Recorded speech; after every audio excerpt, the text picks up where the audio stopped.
আমি ডাক্তার মোহাম্মদ রফিকুল ইসলাম। আমি একজন বক্ষব্যাধি চিকিৎসক হিসাবে জাতীয় বক্ষব্যাধি ইনস্টিটিউট এবং হাসপাতাল মহাখালী ঢাকাতে কর্মরত আছি। বর্তমান সময়ে নিয়মিত চেম্বার করতে গিয়ে যে বিষয়গুলো আমি খেয়াল করছি বা দেখতে পাচ্ছি, হসপিটাল এবং প্রাইভেট চেম্বারে দেখছি যে নিউমোনিয়া নিয়ে আসতেছে।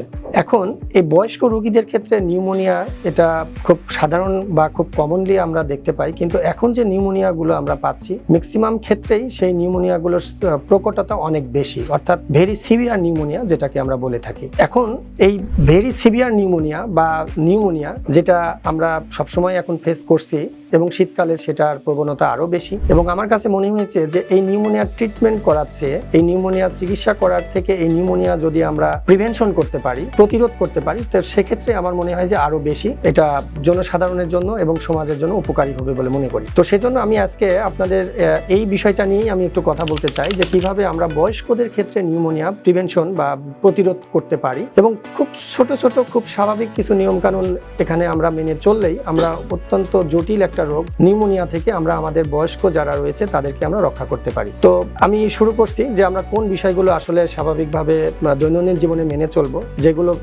যেগুলো মানার মাধ্যমে আমরা এই নিউমোনিয়া থেকে পরিত্রাণ অনেকাংশেই পেতে পারি। তার প্রথম যে পয়েন্টটা রয়েছে সেটা হচ্ছে ভ্যাকসিনেশন, অর্থাৎ টিকা দেওয়া। যারা বয়স্ক রয়েছে, বয়স বেশি এবং অন্যান্য রোগ রয়েছে যেমন দীর্ঘমেয়াদী কিডনি রোগ, ডায়াবেটিস, দীর্ঘমেয়াদী লিভার ডিজিজ, যারা শরীরের রোগ প্রতিরোধ ক্ষমতা কমিয়ে দেয় এমন ওষুধ সেবন করে, তাদের ক্ষেত্রে অবশ্যই টিকার আওতায় আনতে হবে। এবং এই টিকাগুলো আমরা বছরে একটি টিকা দিতে পারি যেটা ইনফ্লুয়েঞ্জা, এবং একটা টিকা রয়েছে নিউমোকক্কাল ভ্যাকসিন, সেটা আমরা একটি দেওয়ার পরে কখনো 2 বছর পরে আবার কখনো 5 বছর পরে দেওয়া লাগতে পারে, এবং সেই সাথে কোভিড-19 যে ভ্যাকসিন সেটা দিতে হবে, এবং তার পাশাপাশি অন্যান্য যে ভ্যাকসিনেশন আপ টু ডেট অনুযায়ী আমাদেরকে নিতে হবে। দ্বিতীয় বিষয় হচ্ছে যে রেসপিরেটরি হাইজিন নামক একটা কথা আমরা ব্যবহার করি, সেটা হচ্ছে নিয়মিত হ্যান্ড ওয়াশ করা, সাবান দিয়ে বা হ্যান্ড ওয়াশ দিয়ে, এবং হাত মুখে, নাকে, চোখে লাগানো থেকে বিরত রাখা, এবং অবশ্যই মাস্ক ব্যবহার করা। যদি আমরা জনসাধারণের মাঝখানে যাই, যেখানে অনেক গ্যাদারিং রয়েছে, সেই জায়গাগুলোতে যাওয়ার সময় অবশ্যই আমরা মাস্ক ব্যবহার করব। যদি আমরা বদ্ধ রুমে থাকি তাহলে সেক্ষেত্রে আমরা মাস্ক ব্যবহার করব। এবং যাদের অলরেডি বুকে অনেক সমস্যা রয়েছে এবং যাদের ক্ষেত্রে অন্যান্য দীর্ঘমেয়াদী রোগ রয়েছে, তাদের ক্ষেত্রে জনসাধারণের সমাগম যেখানে রয়েছে সেখান থেকে সেই পরিবেশ এড়িয়ে চলার জন্য পরামর্শ দেওয়া যেতে পারে। যে রোগগুলো দীর্ঘমেয়াদী যেমন diabetes, COPD, asthma, heart disease, kidney disease, তাদের ক্ষেত্রে রেগুলার তার যে ডিজিজ রয়েছে সেই ডিজিজের রেগুলার চেক আপ এবং সঠিক মাত্রায় ট্রিটমেন্ট করা। নিউট্রিশন অ্যান্ড হাইড্রেশন, অর্থাৎ সুষম খাদ্য এবং শরীরে নিয়মিত এবং পর্যাপ্ত পরিমাণ পানি সেবন। এবং সেক্ষেত্রে আমরা দেখতে পাই যদি balance diet, protein, specially protein rich diet যেমন ডিম, মাছ, ডাল, এগুলো নিয়মিত সেবনের মাধ্যমে আমাদের রোগ প্রতিরোধ ক্ষমতা বাড়ে। এবং স্পেশালি আমাদের ক্ষেত্রে একটা নিউট্রিশন যেমন ভিটামিন ডি সাপ্লিমেন্টেশনের মাধ্যমে আমরা এই বয়স্কদের ক্ষেত্রে যে নিউমোনিয়ার প্রকোপ সেটা অনেকাংশে আমরা কমাতে পারি। তারপরে যে বিষয়টা রয়েছে ওরাল হাইজিন, অর্থাৎ নিয়মিত আমাদের দাঁত ব্রাশ করা, নিয়মিত ডেন্টাল চেক আপ, এটা নিউমোনিয়া প্রতিরোধের একটা অত্যন্ত গুরুত্বপূর্ণ পার্ট। তারপর যেটা রয়েছে যে অ্যাসপিরেশন প্রিভেনশন, অর্থাৎ আমাদের ফুসফুসের যে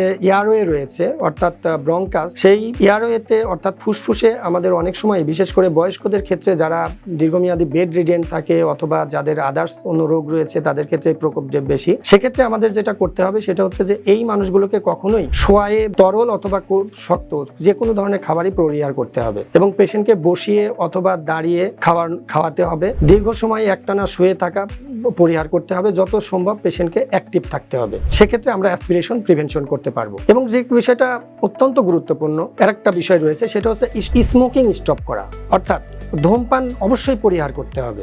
ধূমপান এবং এনভায়রনমেন্টাল পলিউশন থেকে আমাদেরকে এই বয়স্ক পেশেন্টদের ক্ষেত্রে দূরে রাখতে হবে। এবং রেগুলার ফিজিক্যাল অ্যাক্টিভিটি, এটাও আমাদের ফুসফুসের কার্যক্ষমতা অনেক বাড়ায়, এবং সেক্ষেত্রে এটাও নিউমোনিয়া প্রতিরোধে অত্যন্ত গুরুত্বপূর্ণ ভূমিকা পালন করে। এবং নিয়মিত আমাদের ফিজিক্যাল অ্যাক্টিভিটি যেমন করতে হবে, সেই সাথে আমাদেরকে আমাদের দৈনন্দিন জীবনের যে কাজগুলো সেগুলো নিজে করার একটা প্র্যাকটিস আমাদের করতে হবে, অর্থাৎ এটা আমাদেরকে মোবিলিটি বাড়াবে। এবং লাস্ট যে বিষয়টা রয়েছে সেটা হচ্ছে যদি সিমটম ডেভেলপ ডেভেলপ করে। অর্থাৎ যদি একটা মানুষের কাশি, দীর্ঘমেয়াদী কাশির হঠাৎ রূপ পরিবর্তন, বুকে ব্যথা, অত্যন্ত বেশি জ্বর, কখনো কখনো বয়স্ক মানুষের নিউমোনিয়ার ক্ষেত্রে জ্বর নাও থাকতে পারে, তবে সেক্ষেত্রে যদি জ্বর আসে, তারপর যেমন রয়েছে কখনো বয়স্কদের নিউমোনিয়ার ক্ষেত্রে তাদের অজ্ঞান হয়ে যাওয়ার প্রবণতাটা বাড়ে এবং হার্টবিট অনেক সময় বেড়ে যায়। এইসব বিষয়গুলো যদি আমাদের শুরুতেই যদি আমরা এটার ট্রিটমেন্ট এবং আইডেন্টিফিকেশন করতে পারি, তাহলে সেক্ষেত্রে আমরা শুরুতেই যদি প্রপার চিকিৎসা যদি আমরা দিতে পারি, তাহলে নিউমোনিয়াটা অতিরিক্ত পর্যায়ে যাওয়ার আগেই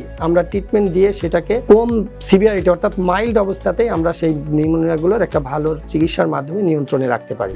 উপরের আলোচনা থেকে আপনারা বড়দের নিউমোনিয়া প্রিভেনশন অর্থাৎ প্রতিরোধের যে বিষয়গুলো শুনলেন, সেগুলো অবশ্যই আপনারা মেনে চলার চেষ্টা করবেন। তারপরেও যদি আপনাদের বাসায় বড়, বৃদ্ধ এবং যারা বয়স্ক এবং অন্যান্য রোগে আক্রান্ত, ডায়াবেটিস বা হার্ট ডিজিজ, অ্যাজমা, সিওপিডি, ব্রঙ্কিয়াক্টাসিস, তাদের ক্ষেত্রে যদি এই ধরনের সমস্যাগুলো দেখা দেয়, তাহলে খুব দ্রুত নিকটস্থ হসপিটালে যোগাযোগ করবেন অথবা আপনারা আলোকে আসতে পারেন। আলোকে সেবা নিন, সুস্থ থাকুন। মনে রাখবেন, সুস্থ জীবন সুন্দর পৃথিবী। সবাইকে ধন্যবাদ।